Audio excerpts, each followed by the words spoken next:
श्री गणेशाय नमः। नमस्ते मित्रों, आपका जीवन मंगलमय हो। मिस्ट्री ऑफ गॉड में आपका स्वागत है। आज की पूरी जानकारी है आपको नागपंचमी का त्योहार और नागपंचमी का महत्व।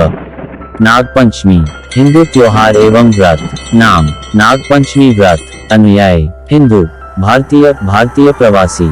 प्रकार हिंदू। उद्देश्य सर्वकामना पूर्ति। तिथि श्रवण शुक्ल पंचमी। श्रावण कृष्ण पंचमी को नाग पंचमी कहते हैं। कहीं कहीं पर यह त्योहार श्रावण शुक्ला पंचमी को मनाया जाता है। नाग पंचमी हिंदुओं का पावन पर्व है।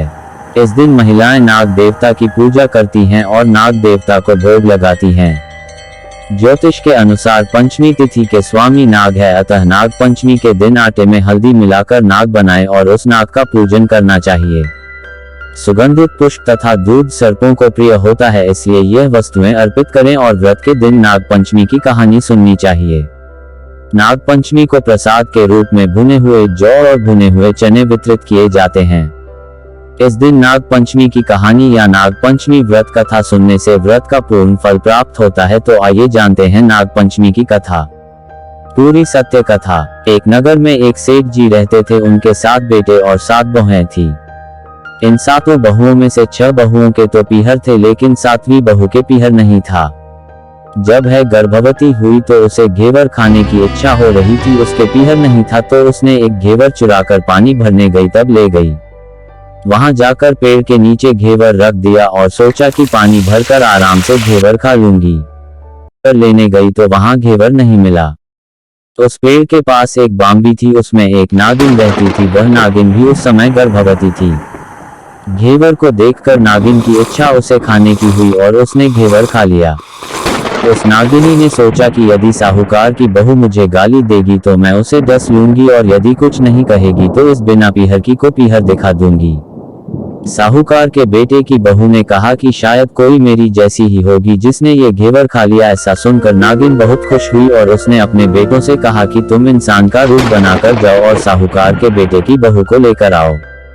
नागिन के बच्चे इंसान का रूप बनाकर साहूकार के घर वहां जाकर उन्होंने कहा कि हम हमारी बहन को लेने के लिए आए हैं। तब सास ने कहा कि पहले तो कभी नहीं आए, इतने दिन कहाँ थे। तब उन्होंने कहा कि जब हमारी बहन का जन्म हुआ तब हम नानी के घर थे और शादी हुई तब हम परदेश कमाने के लिए गए हुए थे। उन लड़कों ने बहुत सारे कपड़े, गहने और मिठाइयां बहन के सास और जेठानियों के लिए ले गए थे। सास अत्यंत प्रसन्न थी और जेठानियां उसे देखकर जल कूद रही थी।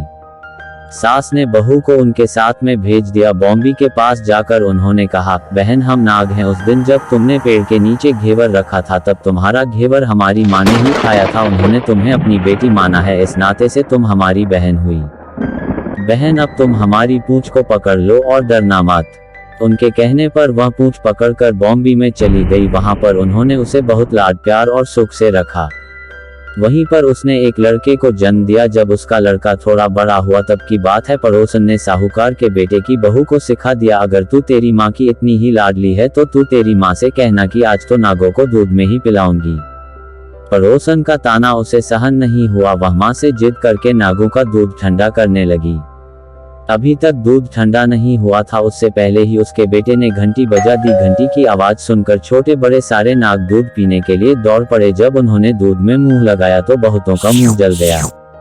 तब नाग क्रोधित होकर बोलने लगे कि हम बहन को काटेंगे। उसकी माँ ने उन्हें समझाते हुए कहा कि इसे मत काटो, ये तुम्हें आशीष देगी। तब साहूकार के बेटे की बहू ने कहा, जियो महारा नाग नागिनी, जियो महारा खड़िया औड्या बीर। बीर उठावे देखनी रो चीर, चीर तो फट जावपन, वीर जीता रिवे। थोड़े दिन बीत जाने के बाद पड़ोसन ने फिर से ताना मारा कि यदि तेरी माँ तुझ पर विश्वास करती तो तुझे 7वें कोटे की चाबी देती। उसने माँ से जिद करके चाबी ले ली और जब ताला खोला तो अंदर झूले में बाबा नाग झूल रहे थे। उसने बाबा नाग से कहा, सत सियाराम बाबा। उन्होंने कहा कि तूने सत सियाराम कर लिया, वरना मैं तुझे डस लेता। तब उसने कहा कि आप तो मेरे पिता हो, मुझे कैसे डस सकते हो। और बोली, जियो नाग नागिनी, जियो वासुकी नाग। जीन मेरो लाड लडाया 9 करोड़ को हार। नाग देवता ने उसको 9 करोड़ का हार दे दिया। माँ ने अपने बेटों से कहा, भाई तो अब बड़े घरों में हाथ डालने लगी है, उसे घर पहुंचा दो। नागू ने साहूकार के बेटे की बहू को बहुत से गहने कपड़े दिए और ससुराल पहुंचा दिया। थोड़े दिनों की बात है, उसका बच्चा झाड़ू तोड़ रहा था। ताई ने कहा, झाड़ू मत तोड़, इतना तोड़ने का शौक है तो तेरे नाना मामा के यहाँ से लाया होता। सांपों ने सुन लिया। माँ से जाकर कहा। माँ ने कहा, 2 झाड़ू सोने की बनवाओ, 2 चांदी की बनवाओ और दे आओ। ताइयां देखकर जल गई, कहने लगी, इसके तो ताने मारने से धन बढ़ता है। कुछ दिनों के बाद की बात है, बच्चा गेहूं बिखेर रहा था। ताई ने ताना मारा, गेहूं बिखेरने का शौक है तो नाना मामा से ले आता, हमारे यहाँ तो मत बिखेर। सांपों ने सुन लिया, जाकर माँ से कहा। माँ ने कहा, 2 बोरी दाने सोने के घड़ाओ, 2 बोरी दाने चांदी के घड़ाओ और दे आओ। ताइयां और जल गई, कहने लगी, इसे ताने मत मारो, इसका धन बढ़ता है। छोटी जिठानी लकड़ी लेने गई, वहां सांप था। उसने सोचा सबसे छोटी को भेजना चाहिए, सांप उसे खा जाएगा तो मुसीबत मिट जाएगी। छोटी बहू लकड़ी लेने गई तो वहां सांप बैठा था। बोली, भैया राम राम। सांप ने झट से बिछुए दे दिए, पहनकर छम छम करती चली आई। जिठानियां देखकर जल गईं। 2-4 दिन बाद पान की गड्डियों में एक सांप देखा तो बड़ी जिठानी ने सबसे छोटी को पान लेने भेजा। उसने सोचा आज अवश्य सांप काट लेगा। सांप को देखकर छोटी बोली, भैया घर के क्या हाल चाल हैं? घर में सब ठीक तो हैं? सबको मेरा राम राम कहना। सांप ने मुंदड़ी पहना दी। जिठानियां फिर जल कुड़ गईं। उसका पति दुकान से आया, तब सिखा दिया कि तेरी बहू के तो सांप बिच्छू से दोस्ती हैं। साहूकार का बेटा अपनी बहू से रात को कहने लगा, सच सच बता, सांप बिच्छू तेरे क्या लगते हैं जो तुझे काट खाने के बजाय गहने देते हैं? बहू ने कहा, वो तो मेरे भाई भतीजे लगते हैं। फिर उसने सारी बात अपने पति को बताई। पति ने कहा, तो क्या तेरे भाई भतीजे तुम्हें ही बुलाते हैं? कभी अपने जमवाई को यानी हमें तो बुलाते नहीं हैं। आने कोने में छुपे सांपों ने बात सुन ली तो जाकर अपनी माँ से कहा। माँ ने कहा, दोनों को बुला लाओ। वे इंसान का रूप बनाकर दोनों को व बच्चे को बुला लाए। खूब कपड़े गहने देकर तीनों को विदा किया। ऐसा समर्थ पीहर नाग पंचमी की कहानी कहने वाले को, नाग पंचमी की कहानी सुनने वाले सबको मिले। जैसी अनपीहरी वो पहले रही थी, किसी को भी न रखें।